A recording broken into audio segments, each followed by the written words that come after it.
नमस्कार दोस्तों, एक बार फिर स्वागत करता हूँ आपका अपने चैनल प्रोफेशनल डिग्री में।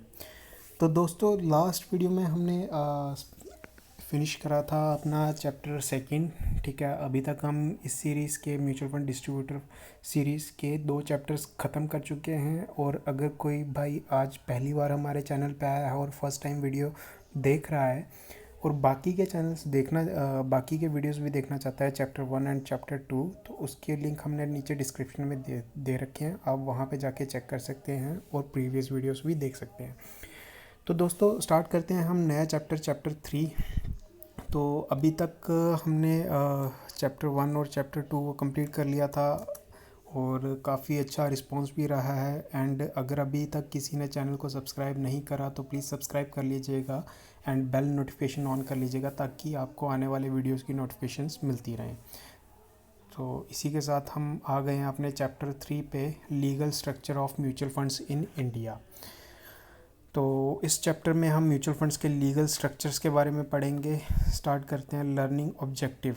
After studying this chapter you should know about legal structure of mutual fund, key constituents of a mutual fund, organization structure of asset management company, role and support functions of service providers of mutual funds। तो ये 4 points रहेंगे जिनको हम इस chapter के अंदर study करेंगे। ठीक है, तो structure of mutual fund section 3.1 से हम स्टार्ट करते हैं। SEBI regulations 1996 as amended till date define mutual fund as a fund established in the form of a trust to raise monies through the sale of units to the public or a section of the public under one or more schemes for investing in securities including money market instruments or gold related instruments or real estate assets। The firm must set up a separate asset management company to run mutual fund business। तो जो भी mutual fund AMCs रहती हैं, ठीक है, ये as a trust काम करती हैं या एज ए ट्रस्ट रजिस्टर्ड होती हैं। ठीक है, इसमें जो पब्लिक से पैसा कलेक्ट करने का सिस्टम रहता है वो पब्लिक से जो हम पैसा लेते हैं या कंपनी ट्रस्ट जो पैसा लेते हैं उसके बदले में वो उन्हें यूनिट्स अलॉट करते हैं। जिस भी स्कीम के लिए वो पैसा उठा रहे हैं उस स्कीम के यूनिट्स पब्लिक को सेल करते हैं, चाहे वो सिक्योरिटीज़ में रहे, चाहे मनी मार्केट में रहे, चाहे गोल्ड में या फिर रियल एस्टेट में। किसी भी तरीके से जो भी पैसा लिया जाएगा उसके बदले में पब्लिक को यूनिट्स दिए जाते हैं। जैसा कि अभी तक हमने पढ़ा है कि मतलब म्यूचुअल फंड्स में यूनिट्स अलॉट होते हैं, तो यही यूनिट्स रहते हैं जो पब्लिक को इशू किए जाते हैं और उनके अगेंस्ट ये पैसा उठाया जाता है। जैसे कोई नया फंड आता है उसमें 10 रुपीज़ की नैब रहती है और अगर कोई 1000 इन्वेस्ट कर रहा है तो उसे उस 1000 रुपीज़ के बदले में 100 यूनिट अलॉट हो जाएंगे उस स्कीम के जिस स्कीम में वो इन्वेस्ट कर रहा है। Key feature of a mutual fund that flows from the definition above are it is established as a trust. जैसा कि हमने कहा कि कोई भी म्यूचुअल फंड एएमसी है या कंपनी है वो एज ए ट्रस्ट काम करती है। It raises money through sales of units to the public or a section of the public. तो जो भी पैसा इकट्ठा होता है स्कीम्स के अंदर वो यूनिट सेल करके ही होता है। The units are sold under one or more schemes. तो जो भी यूनिट्स बेचे जाते हैं वो एक या फिर एक से ज़्यादा स्कीम्स के हो सकते हैं। The schemes invest in securities including money market instruments और गोल्ड रिलेटेड इंस्ट्रूमेंट्स और रियल एस्टेट। तो ये 4 एसेट्स हैं, सिक्योरिटीज़ यानी कि equity market, money market, gold या फिर गोल्ड रिलेटेड इंस्ट्रूमेंट ईटीएफ जिसे हम बोलते हैं, या फिर रियल एस्टेट एसेट्स। तो ये 4 एसेट्स रहते हैं जिनके अंदर ये पैसा लगता है। SEBI has stipulated the legal structure under which mutual fund in India need to be constituted। The structure which has inherent checks and balance to protect the interest of the investor can be briefly described as below। तो सेबी ने जो भी system बनाया हुआ है जो public protection के लिए या पब्लिक के फंड्स को बचाने के लिए, वो इन सेक्शंस में हम पढ़ेंगे। Mutual funds are constituted as trust, therefore they are governed by the Indian trust act 1882। तो जो भी म्यूचुअल फंड्स हैं वो एक ट्रस्ट की तरह रहते हैं और उस पर जो भी लॉज एप्लीकेबल होते हैं या उनको जो ट्रीटमेंट मिलता है वो इंडियन ट्रस्ट एक्ट 1882 का मिलता है। The mutual fund trust is created by one or more sponsors who are the main persons behind the mutual fund business. तो जो म्यूचुअल फंड का ट्रस्ट रहता है इसे एक या एक से ज़्यादा लोग स्पॉन्सर कर सकते हैं,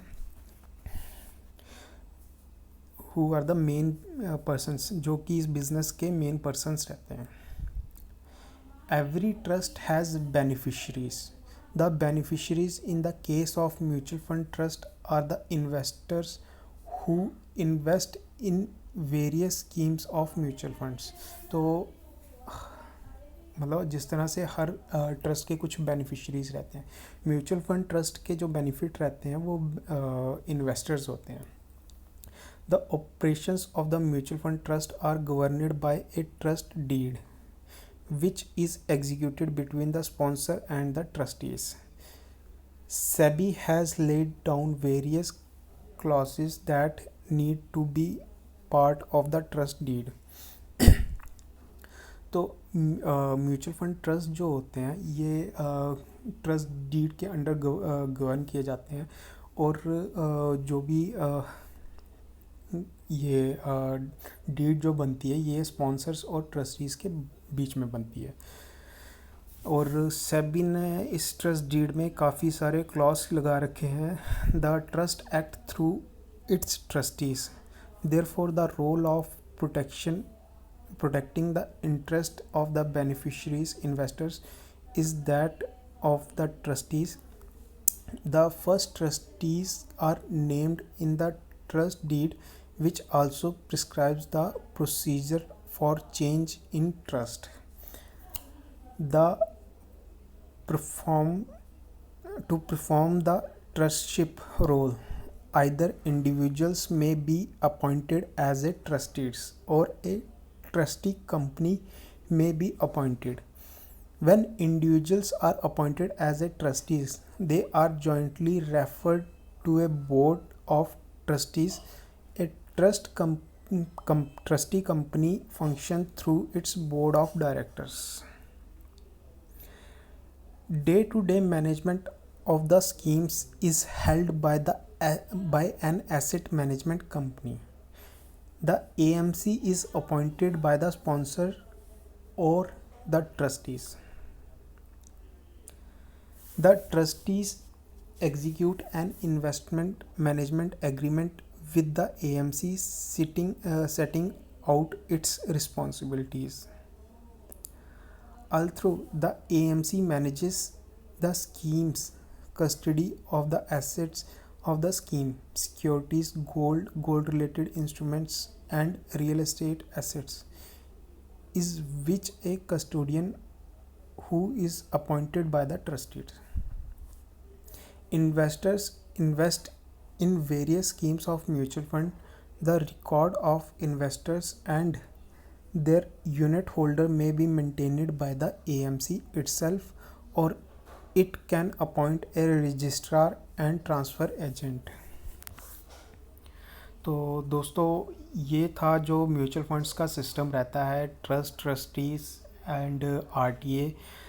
तो आरटीए की यहाँ पे अगर हमने अभी तक नहीं बताया तो एक बार फिर से रिपीट कर देते हैं। रजिस्ट्रार एंड ट्रांसफ़र एजेंसीज जो रहती हैं, एजेंट्स जो रहते हैं, ये जो भी म्यूचुअल फंड्स के रिकॉर्ड्स वगैरह हैं ये सब यही मैनेज करती हैं। एग्जांपल के तौर पे मैं बात कर लूँ, अभी तक जो म्यूचुअल फंड्स में मेजर रोल प्ले करने वाले आरटी हैं वो है camps and Karvy.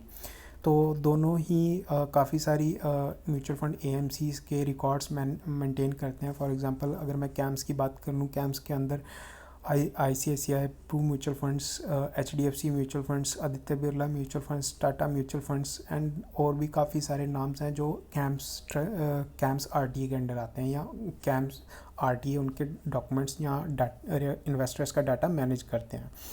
There after अगर मैं कार्वी की बात कर लूँ, कार्वी के अंदर भी काफ़ी सारे म्यूचुअल फंड AMCs आती हैं, जिनमें से मैं अगर कुछ का नाम लूँ, LIC नमूरा mutual funds, Nippon India mutual funds, UTI, axis bank mutual funds, ये सब कार्वी RTA के अंडर आते हैं। तो इसके अलावा भी कुछ और RTA हैं जो ये काम कर रहे हैं। तो दोस्तों इसी के साथ हमारा सेक्शन 3.1 ख़त्म होता है और यहीं पे हम अपने वीडियो को क्लोज़ करेंगे। एंड नेक्स्ट वीडियो में हम सेक्शन 3.2 की constituents of a mutual funds को आगे कंटिन्यू करेंगे। तो आज के लिए दोस्तों इतना ही, धन्यवाद। और अगर अभी तक किसी ने चैनल को सब्सक्राइब नहीं करा तो प्लीज़ कर लीजिएगा एंड बेल नोटिफिकेशन को ऑन ज़रूर करिएगा। Thank you.